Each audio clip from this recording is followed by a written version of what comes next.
Hi, welcome to the first episode of Facts versus Opinion. I'm your host, Z, along with Shane. This is a football conversation. We're just going to talk about a few football topics. Those of us, soccer, there's soccer. Well, yeah, soccer for people in America. Yeah. I believe we have some very hot topics right here. Yeah. First one, we were talking about this the other day. Arsenal season. Seems as if Arsenal has turned around their season, and before I was saying Arteta out, definitely that's an Arteta out. Yeah. No, seems as if Arteta has found the formula. Still, not necessarily, I'm not going to say it's the winning formula yet, Okay. That's my feeling, but we're getting there, It's a work in progress. But you guys are winning now. Yes, we are. We are winning now. And we're coming up on the big test this weekend that we're going to talk about later. Okay? No. Let's talk about it now. Because I have it on the screen right here. Yep. Arsenal, Liverpool. Arsenal is going to Liverpool. What are your chances? Right now, with the form that Liverpool is on, before you even say it, I'm going to say it. The form that Liverpool is on, they are the better team, I'm going to say. Right? But me, I'm not counting my team out. We're also on a form. We're also, putting together a chemistry. We're also building, the young players. Everybody's gaining confidence coming off this England call-ups. Okay. Which probably a couple weeks ago we would not talk about, But we get the England call-ups with the Olipa S. And, everybody look like they're playing in form. If we can get party, I can see us at least coming out of that game with 1 point, at least. Okay. Alright, so let's go back a bit. First thing I said was, with the form that Liverpool is on, they're a better team. Yep. Just for now. On paper. Wait. You're basing the better team off the better form right now. But is there anyone in this world that, despite the form, take the forms out of the picture, that would think that Arsenal is a better team than Liverpool? No, not right now. Not right now. Honestly. Not right now. Honestly. Not for the past, 5 years? Yeah, they've been or good. Even more. They've been So, good. it's not a question of who has the better form or whatever. I think Liverpool is the better team. Now, form comes into play when you want to predict who is going to win. Right, exactly. But, if you think about it, given the fact that they are the better team, they just lost to West Ham. Right. But and I noticed you didn't say anything about that. So that's West Ham. Yes. That's West Ham. So that means them losing to West Ham doesn't even matter because they are the better team. Right. So even if they lost the last 5 games, the right now where they are in the table also plays a part of it because we're just coming up back into the top 5. They've been in the top 5. They only lost to West Ham, which is another top team now. They're also on form. They were going 50-50 and battling it out with West Ham. That was a level playing field game for this season, whereas maybe a couple of years ago we wouldn't be saying that about West Ham. But okay, true. So that's what I'm saying. We have an opportunity right now to try and seize our winning streak and go back to the form of where Arsenal was, sadly to say, 10 years ago or so. That's a long time. Yeah, so, that's what I'm hoping for. I've been up and down with Arteta, but I believe in what he's doing. I believe in the fact that he's bringing in all these young players, and if he's really gonna stick with them, and if we keep them, we are going to be back to the Arsenal of the olden days that, can win championships and produce players of high caliber. Okay. That's what I'm thinking. All right. What's causing the difference? Like, what did Arteta do to like turn the season around? What do you see him doing differently now than he was doing in the beginning of the season? Because the beginning of the season looked pretty bleak, and I'm looking at Arsenal's stats right now, and it says 6 wins, 2 ties, and 3 losses. If I'm not wrong, didn't you guys lose the first 3 games? Yeah. Okay, so what has Arteta done differently? Since those 3 games? I think it is obvious. The signings were a big deal for him. Okay. The summer signing were a big deal. I was excited about Nuno. I was excited about Lakanga, which you really need to find out about. Okay, yeah. You need to find out about Lakanga because, I'm telling you, like, from the pre-season game, you see Lakanga potential shine all the way through. And now that, unfortunately, Xhaka get him injury, you can see now him get a time for shine. And he's out there playing, attacking, nice, what I like to see Arsenal playing. And, that kind of stuff. So, a lot of this has to do. So, like, even with the Brentford game, Ramsdale wasn't playing, Partey wasn't playing. We're starting Balogun as a forward with the Brentford game. There was a whole bunch of, a lot of our signings weren't playing. And then, now we throw in Tomiyasu, right? That I think after the, what was it? What was the third game we played? Manchester City. After that Manchester City game, we put in Partey. Partey came in for Norwich. Then we got Tomiyasu to play. Then we got Tierney back. So, all these things that... Ooh, and even that win against Tottenham. Yeah, that win against Tottenham was big. That was a good win. Yeah, you're right. Man City game was the 3rd game. Yeah, and of course Chelsea. So, we didn't have... And now we have that form now with Ben White and Gabriel in the back. So, that combination is flourishing right now. And so... You have all of that coming together. He just needed time to make the team gel, to make them play, and all the players coming in off injuries to, signing everything. And Ramsdale in the back has been terrific. He's kept us in the Leicester game that also was a big win. Tottenham, he didn't really have to do much there, but it was, ever since he's been in goal, we've been winning. And so that was a signing everybody was skeptical about, of course, but Nuno Tavares, last year we had issues with Kieran Tierney being injured and we didn't have a proper left back. But Nuno Tavares stepping up big. And then this is the other thing too, where we're having players coming in, stepping up from injury. So like even last game we had Maitland-Niles.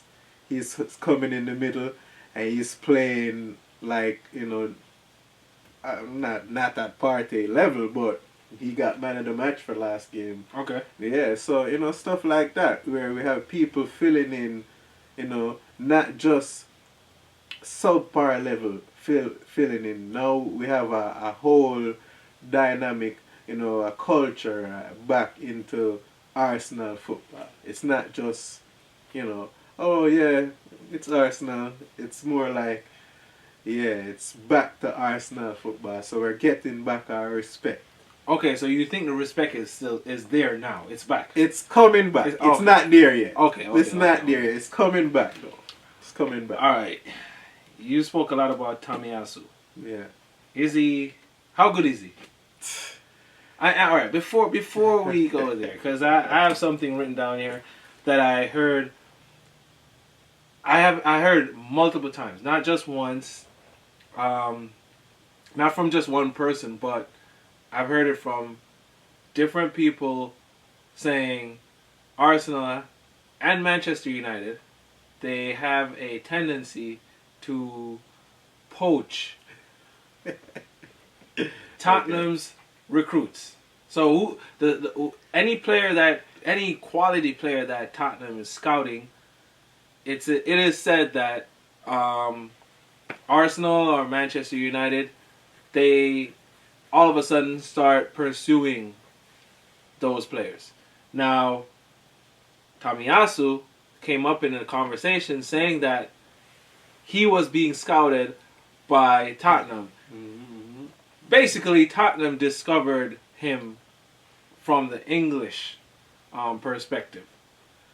But he ended up at Arsenal, and he looks a very solid player. So Can't help the fact he wanted to come to Arsenal, and as I was telling you in our conversation, yes, he was dead to rights to Tottenham and deadline day. He was like going all the way there, and then reroute like towards the end of the deadline day, and he was like, "Hey, Arsenal," and here we go.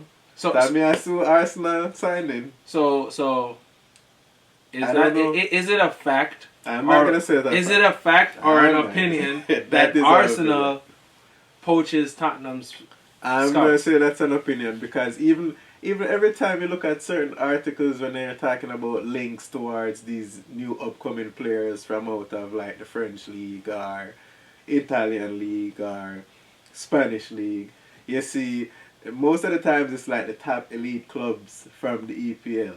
You know, like so it's not just to say Manchester United, it's not to say Arsenal, it's not to say Chelsea, it's not to say Liverpool, it's the top elite clubs, and so most of the even with us, most of the times we don't even sign those. Like right now, we're not signing those players. Okay. We might be linked with them, but we're not signing them. All right. So let's move on. Yeah. Ben White, how good is he? Is he worth what The 50. Arsenal paid for him?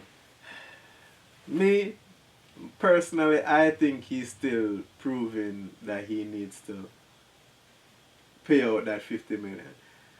Like I said, he's been good with that partnership he has with Gabriel. Gabriel was probably half of what they paid for him, but they're both doing the same things, and I think that he is fabulous in terms of how he goes forward. In terms of one of the big things when he was coming in, he can find that long pass. He's a good offensive defensive player. Okay. Yeah, he can go forward and you're not gonna just beat him. There's a couple times I've seen players get by him, and that's part of where he still has to gain his worth to me in terms of I can say he's up there and he's worth that 50 million, but he still to me has not proven that 50 million. He is proving that he is a good player, but not 50 million more than Varane and all those players that got signed this summer. Okay. That's what I'm gonna say. My opinion. All right. Yeah. Okay. Yep. All right. So last thing on Arsenal, for now, for this. What do you think they need to be in the top 4? It's a 2-part question. Wait, before you answer. Okay. What do you think they need to be in the top 4? And what do you think about Aubameyang versus Lacazette? Who would you keep? Who would you let go? So I gotta take a drink for this one. I think so. We need to score. That's Okay. hands down. We need to start scoring more than we have been. and which probably leads to the Lacazette Aubameyang debate. Alright. Currently, I think we should be keeping Lacazette. With the way Lacazette plays, he's a hustler. He's everywhere. The defense can't get the ball out of the way without you seeing Lacazette trying to make a chase or stop the ball from up top, and I love that. And it's the same kind of quality I see in Eddie Nketiah. He does the same thing, but I mean, he doesn't score. But I love how he hustles throughout the game. I want us to be able to score. Now we're starting to create more opportunities which we weren't doing before. We're starting to create some more opportunities.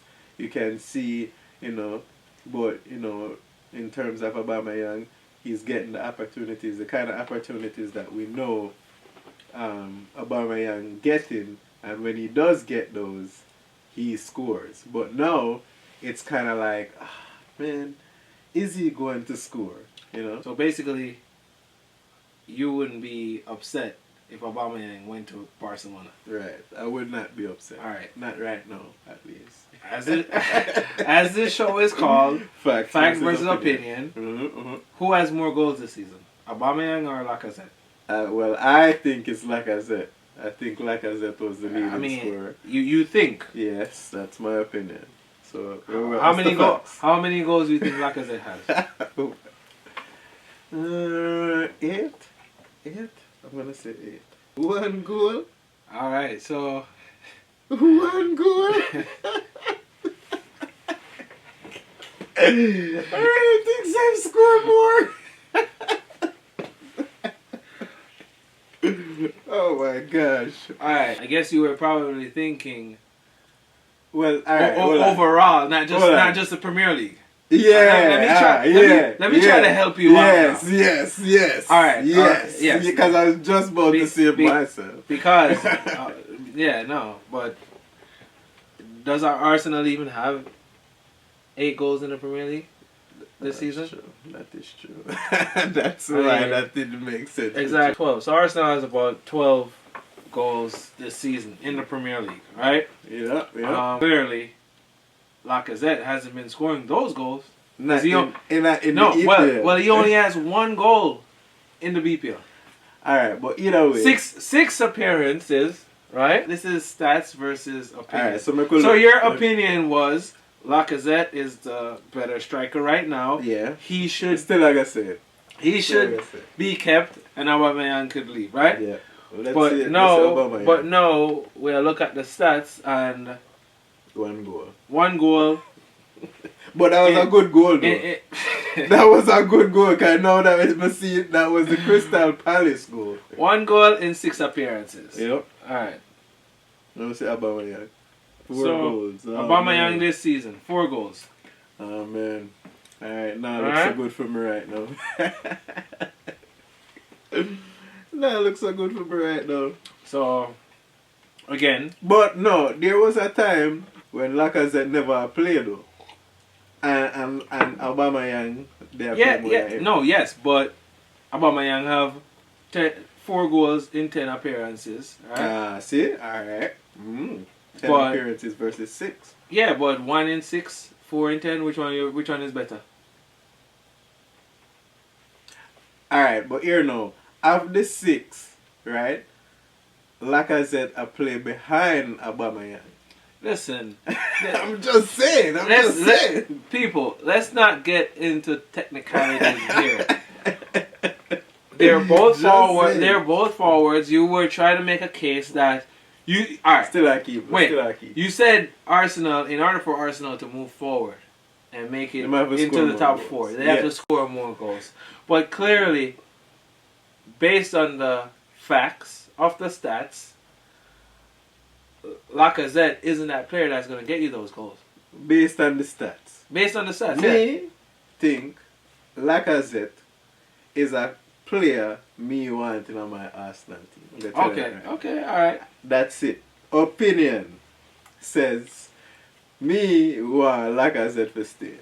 Aubameyang, despite what the stats is saying, he is not displaying the kind of resilience as a player that I want him to, or like he was at one point before COVID, and when we'd lead the league in a scoring and all these things.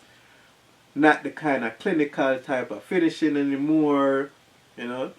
Well, but, all right. I don't know. This is a tricky topic because I think you said resilience just now. I think mentally, Aubameyang is more resilient than Lacazette. Because ever since I started watching Aubameyang, he's the type of forward that doesn't lose confidence or, hang his head in shame after missing a goal or after getting a bad run of form. Yeah. It's Aubameyang could go 5 games without scoring, maybe missing half chances or whatever, and then go on a 15-game scoring streak. Yeah. End up still winning, probably competing for the Golden Boot in the league. I mean, I've seen him do it in Bundesliga. He did it a few times in the Premier League. The stats here are saying, first season, 13 games, 10 goals. Mm-hmm. Second season, 36 games, 22 goals. Mm-hmm. And so on. Same thing the following season. So pretty much this guy has proven himself multiple times. Yes, just like almost every other forward. I mean, you have rear forwards like Lewandowski, Cristiano Ronaldo, that they rarely dip in form. But most forwards dip in form at some point. And Aubameyang always seems to recover from that. So if I was an Arsenal supporter, and I'm optimistic about this season, Arteta is turning things around right now. I'm on a 5 games undefeated in the league. I think it's 10 actually. 10 games over all competitions. Oh, yeah. Okay. We just made that versus Watford. I'm looking to keep Aubameyang. I'm looking to say, all right, this guy has proven himself. We need goals. We will need goals. Clearly, our defensive unit is getting it together now. So, our main objective, and this is if I was an Arsenal fan, because I really don't care. Our main objective is to get this guy ticking, get him scoring, because he's the guy. But you want Lacazette. I want Lacazette. Okay, and that's how I'm going to put it. The only thing I can say to just finish off this conversation is the fact that with Aubameyang, since COVID, well, we have to look up the stats on that, but since COVID, I think hasn't been on the same type of form like that he was on before COVID. That's my. I don't even want. Yeah, that's a whole other conversation. Exactly. Next topic. Yeah. So, last week, in one of the football group chats that I'm in, I heard the theory was behind why Bayern's midfield is so good, right? Mm-hmm.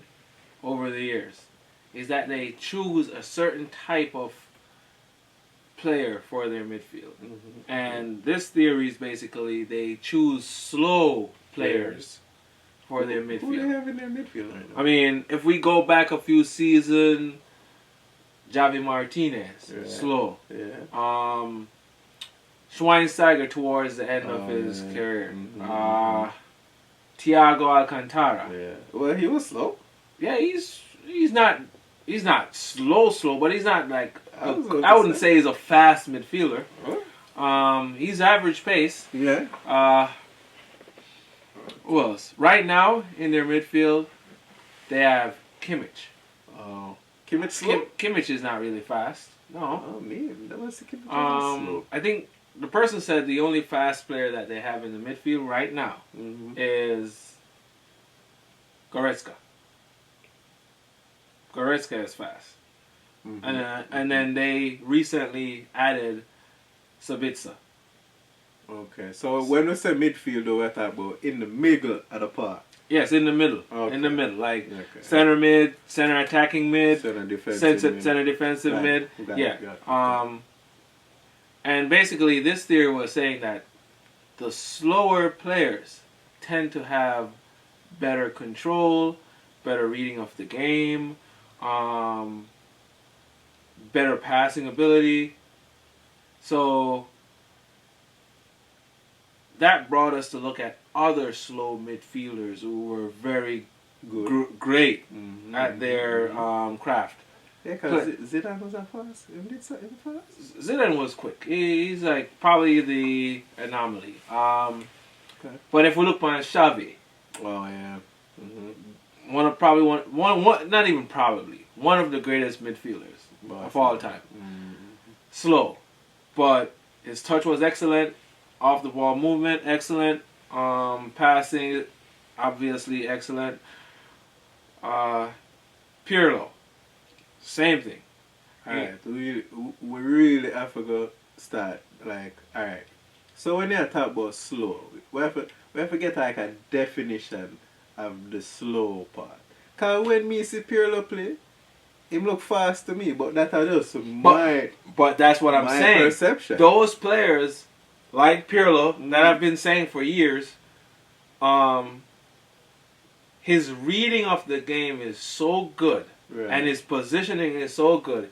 He always looks like he's moving faster than everyone else, but he's not fast.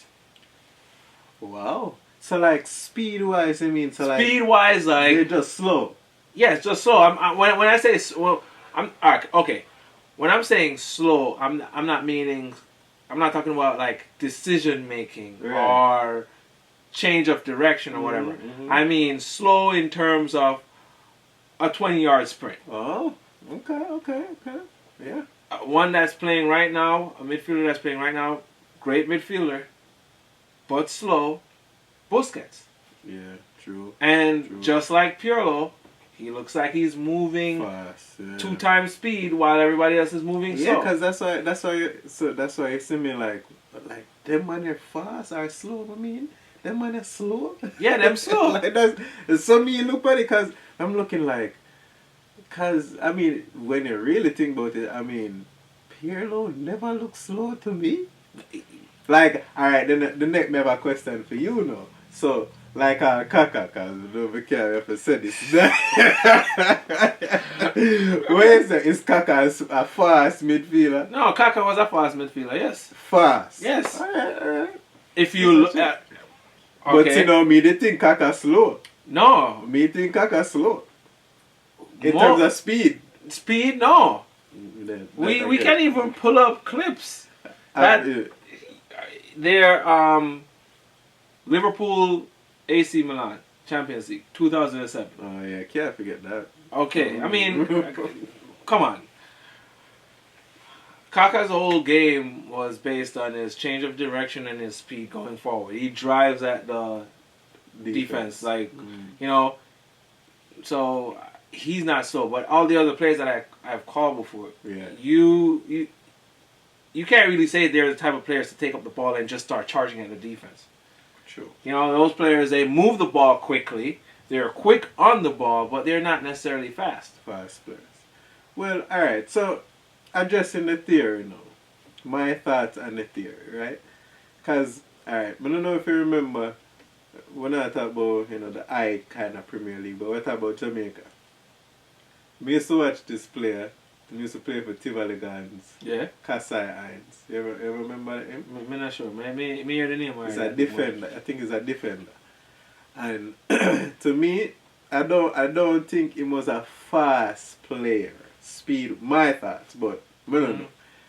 You guys can give us your facts versus opinion on that state. Anybody know Kasai Hines?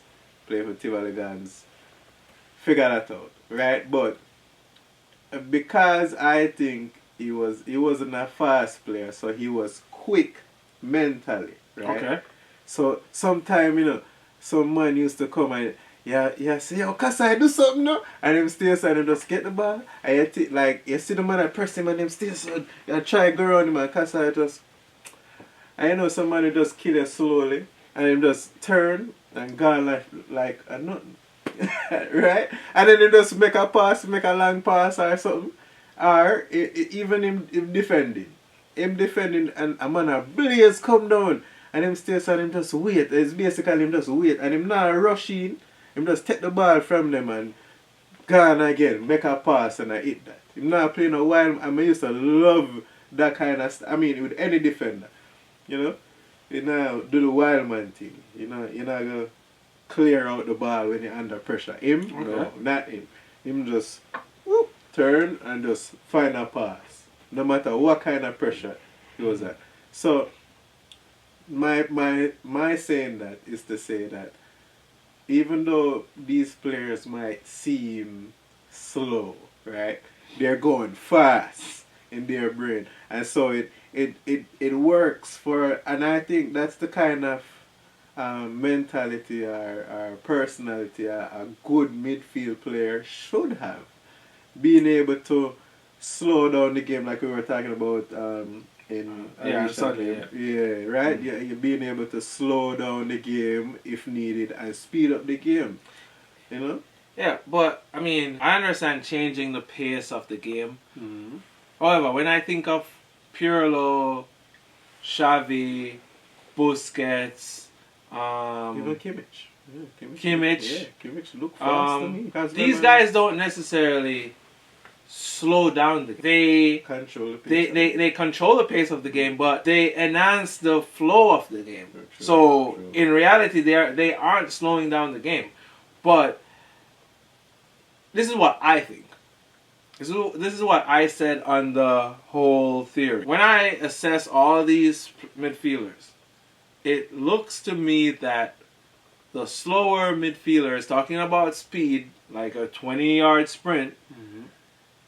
because they don't have that asset, they improve more on their IQ, on their reading of the game, on their touches. Right. Because it's not like you gotta get when you get the ball, you can take a heavy touch, but because you're that quick, you can easily step to the ball and push it, move it, and mm-hmm. like Ronaldinho, yes, his touch was great. Sick. His touch was phenomenal, but that make him even quicker. But at the same time, if he miscontrols the ball, he's so quick that by the time you realize that he took a bad touch or whatever, he turns that bad touch into a good touch, and he's gone.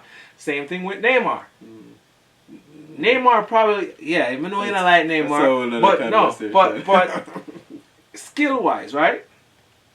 Neymar probably doesn't even have the touch as a Xavi or Riquelme. Oh, shoot, yeah. But Neymar's speed, his quickness, help him out. Yeah, he's very skillful with that. That makes sense. So, in my opinion, these players who don't have that springy, froggy kind of reflex, they're always thinking 2-3 steps ahead. Yeah. Like Alcantara, he turns into space before the players even realize that space is there. Same thing with Pirlo. Pirlo turns into space and passes the ball 60 yards across the field before the players even realize that the ball is going to Pirlo or he's going to turn into that space.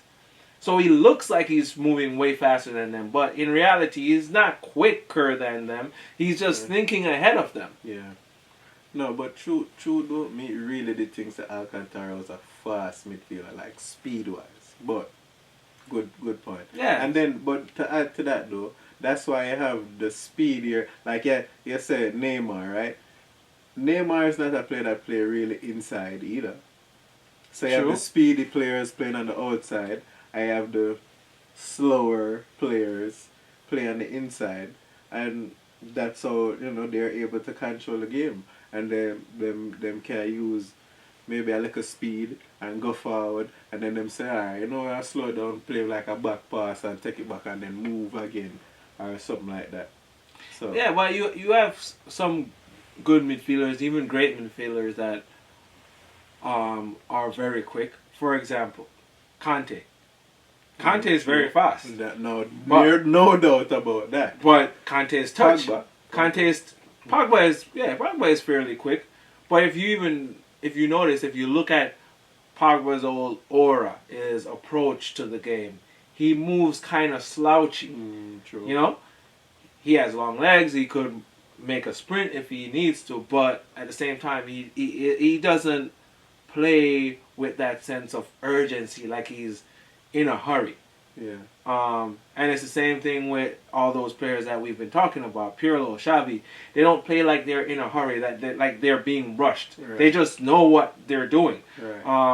or know what to do before they even get the ball, or you know. But going back to speedy midfielders, you have midfielders like Conte right, they're fast, but Conte's touch is not as good as a Xavi, as a Busquets, you know. Not saying his touch isn't efficient, but it's not at that elite level. Yeah. True. Goretzka, same thing, very all-rounded player, but his touch is not, and his passing ability is not that. Those aren't on the same level, unlike a Kimmich. Right. I don't think. You know. Yeah, but if you even look on it too, like the Germany midfield is a whole heap of good German midfield players are around different leagues in the world, and you can see that they're not very fast midfield players either, but they're one of the top midfields. Exactly, in like terms of international. Tony Kroos. Right. Tony Kroos is slow. Definitely. He's slow, argument but his technical ability, his reading of the game, is at the next level. So yeah, no, my dad with it with that. So that's the thing. So now let's look back on Bayern Munich's team. Yeah. Are their teams over the years. Yeah. That's probably why their midfield has been so good, because they have 3-4 of their midfielders, whosoever they bring off the bench, their touches are on point. All the time. True. Yeah. Makes sense. All right. Moving on. So we're just gonna follow that up with another bizarre theory that I heard this week. Okay. Basically, the theory is that Pep has an ideal player, or ideal players that he goes for first. In terms of starting? No, like in terms of recruiting. Like it's that deep, even recruiting. And the theory is that Pep's playing style, based on how his playing style is, he goes for shorter players. Now, before I tell you what the person, like, how they explained that theory, what their reasoning behind that was, I want to hear what you have to say. So for Pep's style of play, he prefers short players, so he recruits short players. Primarily for the attack, because obviously you need. I want question my facts. How tall is Harry Kane? Is he short? No, Harry Kane is tall. Alright, so then that conversation, because he wanted Harry Kane like he was nothing. No. Did he want Harry Kane, or our city wanted Harry Kane? Oh, that's the question.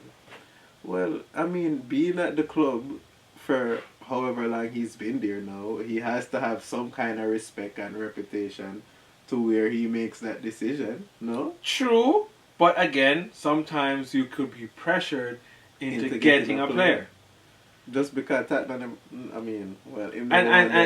And to be honest, if the rumors are true, Cristiano Ronaldo only ended up at Manchester United because the big wigs of Manchester United pressured the team's management to get Ronaldo.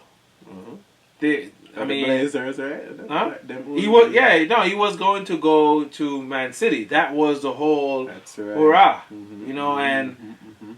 what some of my friends are saying is that the big wigs of Manchester United weren't going to let that happen. So even though Ole probably didn't want Cristiano Ronaldo, he wasn't given a choice because they couldn't bear seeing Cristiano Ronaldo in that light blue. Yeah, you know. No, it's not even that though. If you're saying, if your theory right here is talking, now we're talking about management, which means we bring in the business aspect of it. And the other day we had a conversation about how much money Cristiano Ronaldo brings in. Yes. And when we're talking about the likes of superstars. Okay. So, me, as a business person, no matter what kind of soccer business we're into, if I know I had a rapport with a player before, and this other team now, knowing the kind of money I can make from this player, I'm not going to want him to go to any other team in the league that I'm in. So, okay. Of course I'm going to put pressure on my management team to get him. Of course. I'm not going to let... Because then, not only will this team be winning, but they'll now be making more money, even more money than I am. And I'm not going to have that happen. Okay, true. So, I mean, you could look at it from both angles. Yeah. You know, financially, maybe they didn't want that to happen. Yeah. And also, on the field, they probably didn't want it to happen because we know what Cristiano Ronaldo brings. Yeah. He brings goals. Yeah, I mean, it's obvious. This guy has saved Ole's job how many times in the last month? Yeah, seriously. I mean... Time to go, Ole. But no, let him stay. Ole at the wheel. You're right. Let him stay. You're right. But, you are right. Cheering on Ole. Go! Go, Ole. Especially in December. Go, Ole! But what I thought you were going to say was Pep was looking at Cristiano Ronaldo and he's not short. However, he would be the anomaly, if you want to say, because short or tall, you know, he's gonna score, so it doesn't matter. True. So that for that, right. Pep could make an exception. So then the person making this argument with you though could say that Pep also wanted Messi, because remember when Messi? Yes, exactly. And let's go a few years back, right? Mm-hmm. How highly do you rate Edin Dzeko right now? Right now, I think he's good. Exactly. Yeah, I think he's one of the best forwards in the world right now. And he was at Manchester City. And he was at Manchester City. Yeah. Until when? Oh, Pep. That's right. And he was doing good there. Exactly. And he went on to Roma to captain them and did well at Roma. And now he's still doing it at Inter Milan. When he was at Roma, remember, he was the one who was partly responsible for defeating Barcelona in that comeback win in the Champions League. Now, who replaced Edin Dzeko primarily after he left? Can't remember. Aguero? Is it Aguero? Oh, Aguero, okay. It's a shot player. But, alright, but now I'm going to ask you this question. So now, how tall, one, is Jack Grealish, and two, the defender them? In the beginning I said with the exception of the defender. Oh, true. Exception of the defenders because, you know, and if you look at it, doesn't he still have a few short defenders? Right. Like on the sides? Yeah. Who's on the side? Cancelo. Cancelo is pretty tall. Who's on the other side? Is it Diaz? It's not Diaz. No, Diaz and center back. Yeah, Diaz and Laporte.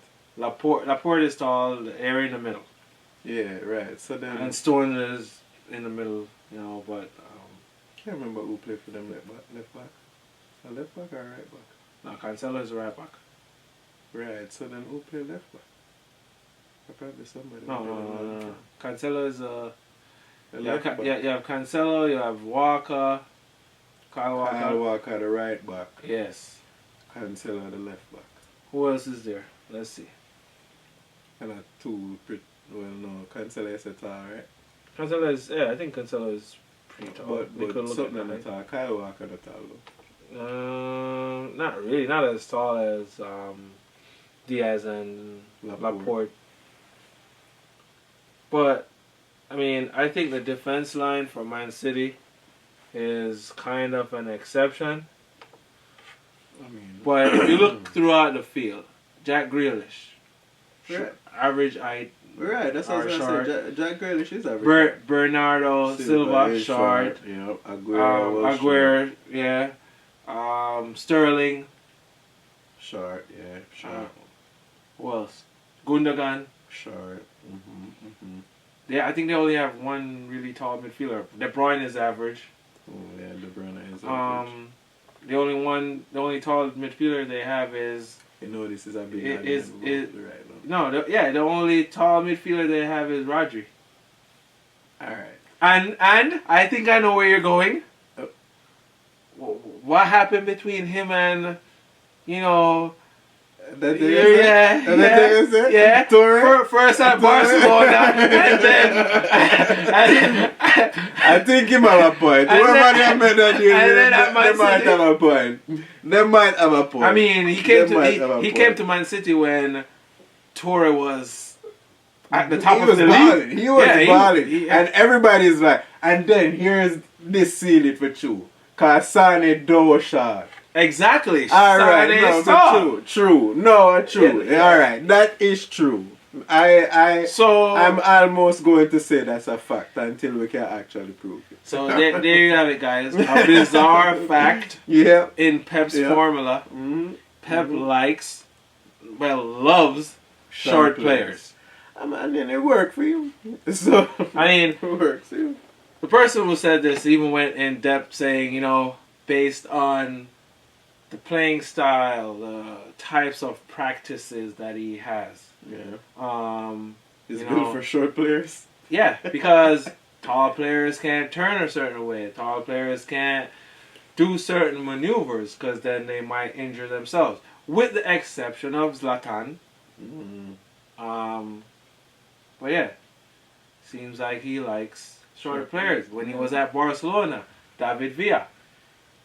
Again, people, if anybody have any facts to back this up, I mean, let us know. But right now we're on the side of opinions. Exactly, and we could go through Man City's team right now and view the height of the players. Let's see, players. Fernand. All right. So we're not talking about defenders really or goalkeepers. Fernandinho. 5'11". 5'11". Bro, I'm 5'10".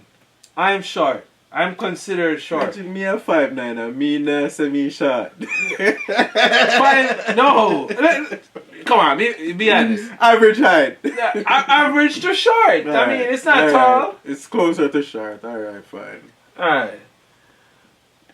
Kyle Walker, 5'10". Gundogan, 5'11".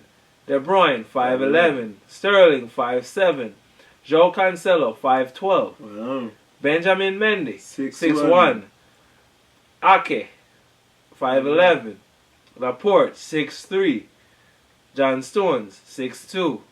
Mahrez, 5'11". Jack Grealish, 5'9". Told you he was short. Ederson, 6'2". Ruben Diaz, 6'1". Bernardo Silva, 5'8". I'm going to sit the Zach Steffen, 6'2". Gabriel Jesus, 5'9". Rodri, 6'3". Ferran Torres, 6'. Oh, 6. That one's surprising to me. Yeah, I didn't know that. Look, Phil Foden, who we love so much, 5'7". Zinchenko, 5'9". We don't like Zinchenko. He don't even play. But no, he had his moment. He had his time where he was starting at left back like for damn near half the season. So nobody not really taller than 6'3". Exactly, no, but 6'3" is pretty tall. Yeah, and that's defenders. Exactly. The only midfielder, the only two, I would say midfielders slash attackers Mm-hmm. that's more than 5'11" is Rodri and Ferran Torres. Which is very surprising. Ferran Torres? But I think he kind of like Ferran Torres. Yeah. Yeah. No, but that's what I'm saying. Most of this team is short. Yeah. Yeah. I mean, Ferran Torres must be a special talent for him, man. Exactly. Kind of like Ronaldo. Obviously, Ronaldo is a special talent, and we can't debate Harry Kane. So even though you're saying he might have wanted Harry Kane, Harry Kane is a special talent. Mm-hmm. You know, so Well, makes sense. Makes sense. All right. I mean, we're rolling an opinion right now. and let's see Aguero's height. Let's see, Just for 5'8". yeah. So I wonder if Jekyll was more than 6. I think Dzeko is more than that. 6'4". That's funny. People, Pep love short players. That is Opinion. it. That is his Still formula. opinion. Still opinion. It looks like because we don't have any. We're only looking at the height of these players and the current roster to say Yeah, that. but we went through Barcelona. No, but no, that is just one Barcelona player that he never coached at Barcelona. I remember him couldn't Agree with most of the with talk. Zlatan. No, did that. Yes, he had problems with Zlatan, with Yaya Toure, Yeah, with Sane as well. with Sane. Yeah. Who else? Make us see how tall Etu is. They have problem with that too? Yep. No, that part of that. 5'11". 5'11". Yeah, so I'm around the ear. Yeah. But the general Concern. yes, based on the findings, is that Pep doesn't like, or let's not say doesn't like, Pep prefers He favors, yeah. short players for his system.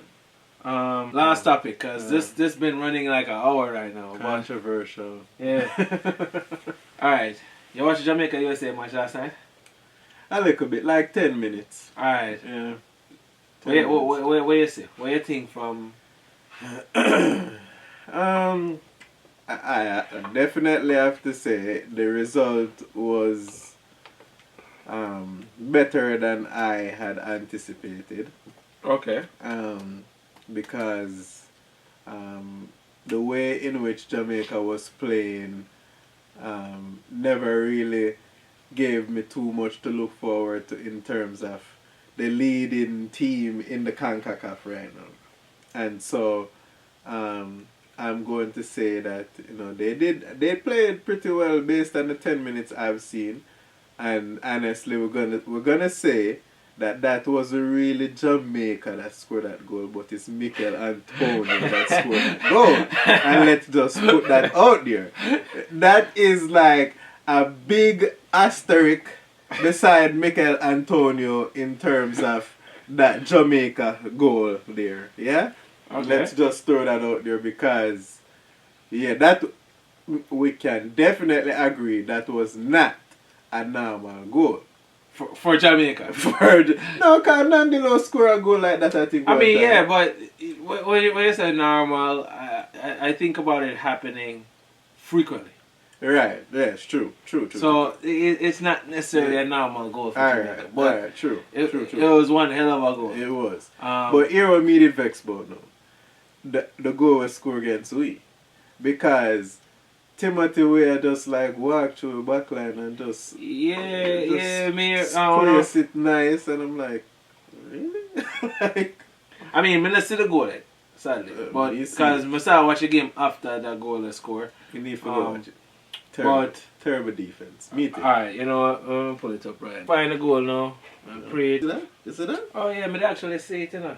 I'm sure the man just go past, you know? Yeah, no, I actually saw it. So earlier I said I didn't see it, but I actually saw it when I was watching the game. I started watching the game after. Even for Vix, yes. Yeah, I started watching the game after this goal scored, but I remember seeing this in the halftime break. Yeah, man for vex. Can't watch it. No watch it now. Them him do a good job for recover, but there's no way. But no, the no. man forget But that you kind know of see, turn out the way they- you know see who that though. You know see who that him not forget about that shot there. Him not forget that shot there right there, sir. Right. The man who that shot the goal. You see the goal Bobby miss? Yeah, I see. You see the goal Bobby miss, yeah. Mm-hmm. And that was on him right there, sir. And you hear the commenting about Stardust football. Stardust football, shitty defending to me. Yeah. More of that. Alright. Well, So anyway. so alright. We gotta wrap this up now, but you think Jamaica is qualifying? You think we'll qualify? I mean, it's possible right now based on the table and the amount of games that left. So, It you know? it still is possible. But them have to do an Arsenal turnaround, you know. I have to go loan out Mikel for them one more time. No, but seriously though. I mean, again, this might be an opinion, but Whitmore right now, right now, on paper, right? We have the players where it take for go at a World Cup. I mean, come on, the likes of the one of the best scorer in the EPL. yeah. One of the top talent again as a midfielder in the EPL. We have a whole heap of good defenders, upcoming young defenders. Where, I mean, even though that never looked so while ago.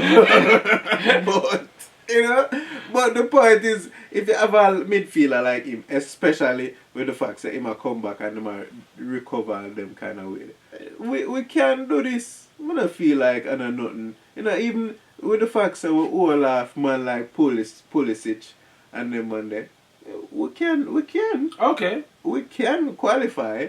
But right now, we need the quality coaching, the strategic kind of stuff, the tactical kind of stuff to get us there. And honestly, I feel like Whitmore can do it. Oh, say anything Whitmore, man.